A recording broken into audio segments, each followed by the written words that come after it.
नमस्कार, मैं हूं हरबंश नागो के एक और सीधा प्रसारण लेकर आपके लिए आया हूं। दो महत्वपूर्ण समाचार हैं, एक स्वास्थ्य से जुड़ी है और दूसरी देश की सुरक्षा को और सुदृढ़ करने के लिए खबर है। आइए सबसे पहले बात करते हैं और ज्यादा अपने देश को सुदृढ़ करने के लिए, चूंकि देश की जो हमारी सीमाएं हैं उसमें जो भी पड़ोसी देश हैं उनके नापाक इरादे हमेशा भारत के खिलाफ रहे हैं, मगर जब जब उन्होंने कोई कोशिश की मुंह तोड़ उन्हें जवाब मिला, उन्हें छठी का दूध याद आ गया। नवीनतम उदाहरण हमारे पास ऑपरेशन सिंदूर है, इससे पहले करगिल वॉर थी, इससे पहले और बहुत कुछ था। भारत ने 30 अक्टूबर से लेकर 10 नवंबर तक पाकिस्तानी बॉर्डर पर होने वाले 3 सेनाओं के, इंडियन एयरफोर्स, आर्मी और नेवी की सेनाओं के साथ सैन्य अभ्यास एक्स त्रिशूल इसका नाम रखा है, चूंकि 3 हैं और तीनों का बनाया गया त्रिशूल, क्योंकि 3 हैं और इसमें एयरमैन नोटिस होता है, नोटम कहा जाता है, ये जारी कर दिया गया है। डिफेंस मिनिस्ट्री के अनुसार रक्षा मंत्रालय ने यह कहा है कि इस अभ्यास में भारतीय सेना, नौसेना, वायुसेना क्लोज कोऑर्डिनेशन से काम करेगी। यानी कि जब किसी ने भारत पर नापाक गिद्ध जैसी नजरें रखी, मुंह तोड़ जवाब तीनों सेनाएं मिलकर देंगे। Satellite emergency expert dominion Simon में एक्स भारत ने पश्चिमी सीमा यानी कि वेस्टर्न कमांड में सेना को नोटम के राज्य साझा किया है। क्षेत्र में अभियानों के पैमाने को असामान्य बताया है, क्योंकि हमारे देश के अंदर ही ये प्रैक्टिस होनी है, मगर पाकिस्तानी बॉर्डर के साथ होनी है। और रिपोर्ट से संकेत मिलता है कि अभ्यास के लिए रिजर्व एयर स्पेस 28,000 फीट तक फैला हुआ है। ये जो एयर स्पेस वेस्टर्न कमांड में है और जिसे डिजर्ट कोर भी एक जमाने में अभी भी कहा जाता है, हाल ही में सालों में सबसे बड़े जॉइंट ऑपरेशनल ड्रिल में से एक है। युद्ध अभ्यास से बढ़ती संयुक्ता, आत्मनिर्भरता और नवाचार प्रदर्शन। रक्षा मंत्रालय के अनुसार ये अभ्यास भारत के लिए बढ़ती संयुक्ता, आत्मनिर्भरता और नवाचार प्रदर्शित करेगा। सशस्त्र बलों के लिए प्रधानमंत्री मोदी द्वारा दिया गया नारा जॉइंटनेस, आत्मनिर्भरता, इनोवेशन दृष्टिकोण के 3 स्तंभ हैं, यानी कि त्रिशूल हैं। दक्षिण कमान के सैनिक चुनौतीपूर्ण इलाकों के अभियानों को संचालन करते हुए महत्वपूर्ण भूमिका ये निभाएंगे। इसमें खाड़ी और रेगिस्तान क्षेत्रों में आक्रामक युद्ध अभ्यास, सौराष्ट्र तट के जलथर अभियान और खुफिया निगरानी और टोही युद्ध और साइबर क्षमताओं से जुड़े क्षेत्रीय अभ्यास में शामिल होगा।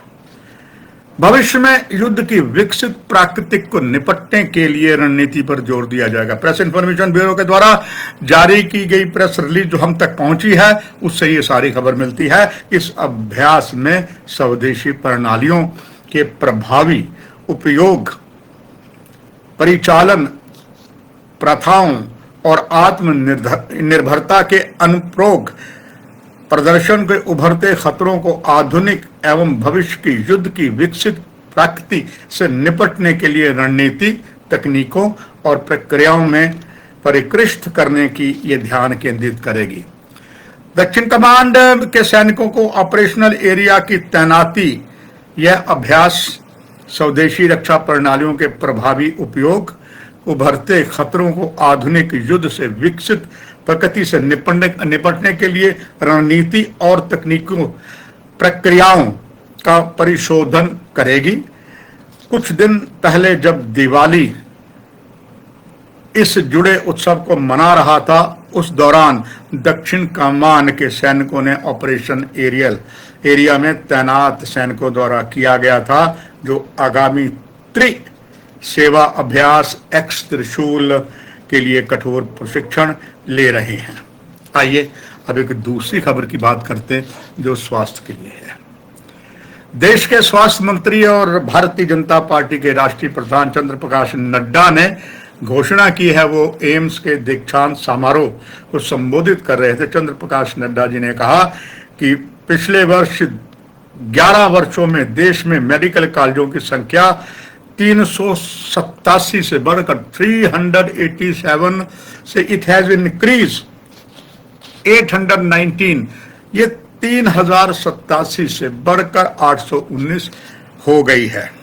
All India institute medical sciences के 50वीं वार्षिक दीक्षांत समारोह को संबोधित करते हुए श्री चंद्र प्रकाश नड्डा ने कहा कि इसके लिए पोस्ट ग्रेजुएशन सीटों की संख्या 51,000 से बढ़कर 1,29,000 कर दी गई है और सीटों की संख्या 31,000 से बढ़कर 78,000 हो गई है। श्री नड्डा ने कहा कि अगले 5 वर्षों में ग्रेजुएशन पोस्ट ग्रेजुएशन के लिए 75,000 सीटें जुड़ने की उम्मीद है। स्वास्थ्य मंत्री ने ग्रेजुएशन छात्रों को बधाई भी दी और चिकित्सा विज्ञान शिक्षा और रोगी देखभाल के लिए आगे बढ़ने की अद्वितीय योगदान के लिए एम्स की सराहना की। आपको दर्शकों पता है देश में 26 एम्स हैं। हालांकि सबसे नया जो एम्स है वो all India institute medical sciences Vijaypur है, जिसने सारे ही रिकॉर्ड बाकी एम्स के तोड़े हुए हैं। ये स्वयं स्वास्थ्य मंत्री ने ये बात कही है।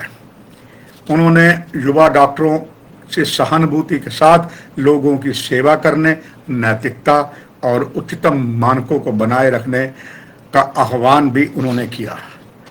स्वास्थ्य मंत्री ने कहा कि नमूना पंजीकरण SRS के आंकड़ों अनुसार मात्र मृत्यु दर MMR 130 से घटकर 88 हो गई है। शिशु जो मृत्यु दर है और वो 39 से घटकर 27 हो गई है। ये भारत की स्वास्थ्य विभाग की बहुत बड़ी अचीवमेंट है। 5 वर्ष की कम आयु में मृत्यु दर जो है UMR और नवजात मृत्यु दर NMR में क्रमशः 42% और 39% की महत्वपूर्ण कमी आई है। ये अपने आप में एक रिकॉर्ड है। उन्होंने कहा कि भारत में टीबी के मामलों में 17.7 की कमी आई है, जो द लेसेंट रिपोर्ट के अनुसार 8.3% वैश्विक दर से दुगने से अधिक है। अपने संबोधन को समापन करते हुए स्वास्थ्य मंत्री ने कहा कि ग्रेजुएट छात्रों को शिक्षा, शैक्षिक और अनुसंधान के सक्रिय रूप में आगे बढ़ना चाहिए। तो दर्शकों, ये मुख्य खबरें थी जो 2 इस समय निकली, एक डिफेंस की, एक स्वास्थ्य की, जो इस सीधे प्रसारण में मैं आपके लिए लेके आया। कुछ और जो भी समाचार जिस समय होगा अपने दायित्व को निभाते हुए इस चैनल के माध्यम तक आप तक पहुंचाएंगे। फिलहाल इस कार्यक्रम की यहीं समाप्ति। नमस्कार।